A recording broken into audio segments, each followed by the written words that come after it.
15 Uhr, Quickborn. Benita Brunnert eilt von der Arbeit zur Bushaltestelle. Schließlich hat sie in 3 Stunden ihren Theaterauftritt. Die junge Frau ist angestrengt und nervös. Nur ein paar Kilometer entfernt in Glashütte, ein Wagen wird bepackt. Es sind die Eltern von Benita. Sie verstauen die Requisiten für das Stück. Denn Tochter Benita tritt nicht in einem Theater, sondern in einem Gemeindehaus auf.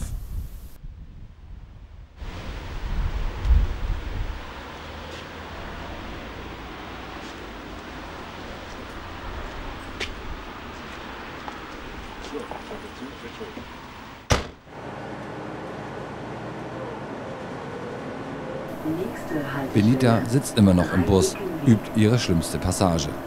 Seit 17 Jahren steht sie auf der Bühne und hat auch Schauspiel studiert, wenn auch privat. Also es sind eigentlich nur 3 Zeilen, die hapern. Ich lese den Satz mal vor. Am 20. März 1832 wurdest du infolge einer Erkältung von einem Katarrhalfieber ergriffen. Schüttelfrost, herumreißender Schmerz, der in den Gliedmaßen seinen Anfang nehmend binnen kurzer Zeit die äußeren Teile der Brust ergriff und Beklemmung des Atems sowie große Angst und Unruhe herbeiführte. Daneben häufiger schmerzhafter Drang zum Urinlassen. Der Schmerz, welcher sich mehr und mehr auf deiner Brust festsetzte, presste dir bald Stöhnen und bald lautes Geschrei hervor. Ich krieg's nicht rein.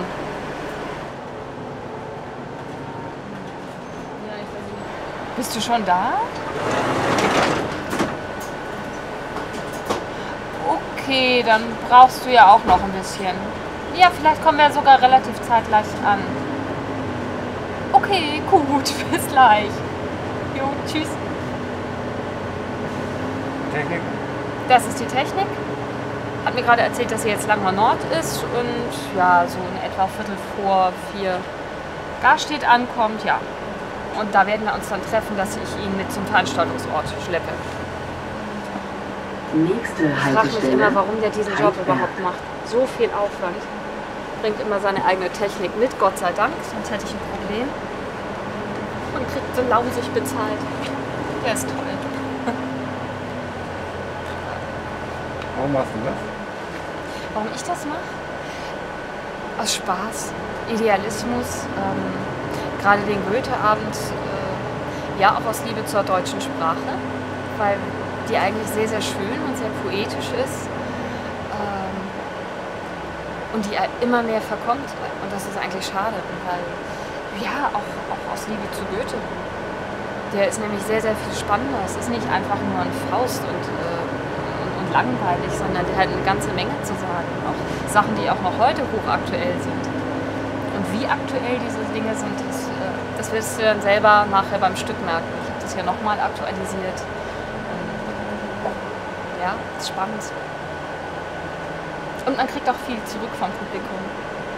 Also ich habe das teilweise schon gehabt, dass gerade Ehemänner nach einer Vorstellung auf mich zukamen und gesagt haben, ich musste mit meiner Frau mit.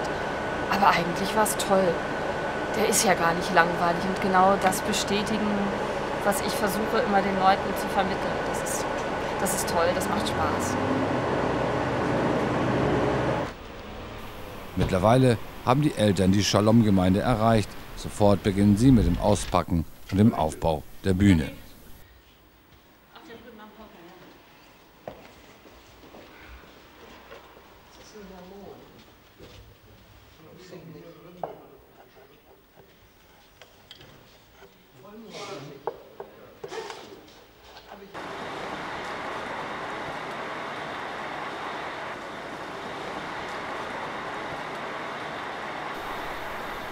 Benita ist jetzt in Norderstedt Mitte, hastet zur U-Bahn.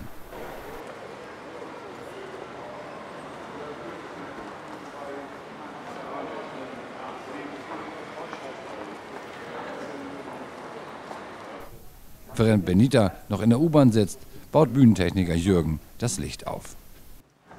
Das besteht darin, aus ganz wenigen Mitteln ein einmaliges Erlebnis zu produzieren. Also aus Mist Gold zu machen. Also mit 3, 4 Scheinwerfern eine schöne Atmosphäre zu schaffen, vernünftige Lichtverhältnisse und nebenbei ist das Stück auch nicht einfach zu fahren, weil ich Licht und Ton gleichzeitig mache. Hast du immer noch Spaß, trotz der Natürlich. sparsamen Mittel? Gerade deswegen.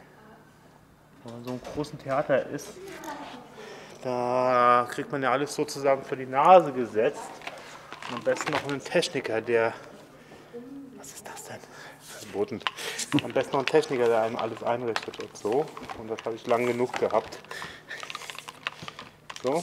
Und dann bin ich lieber hier mit meinem Koffer unterwegs, wo alles drin ist. Und bastel dann was Schönes zusammen. Endlich erreicht auch Benita das Gemeindehaus und schon geht der Stress los. Die Bühne, so will die 34-Jährige es nicht haben. Die Nerven liegen blank, schließlich ist sie schon seit 5 Uhr morgens auf. Nicht machen. Das kannst du nicht machen. Was ist denn das hier? Das ist fest, ne? Ja. Oder kriegt man das weg? Weil wenn man das wegkriegte und dann...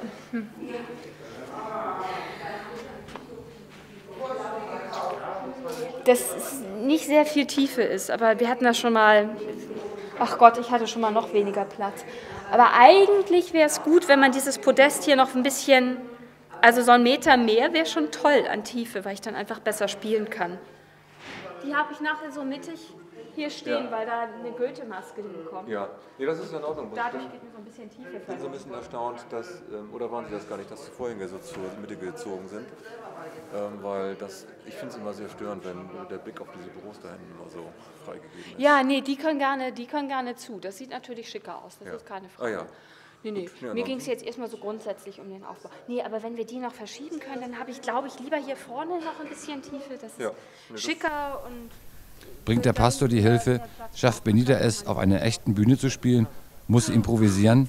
Das sehen Sie gleich nach der Werbung.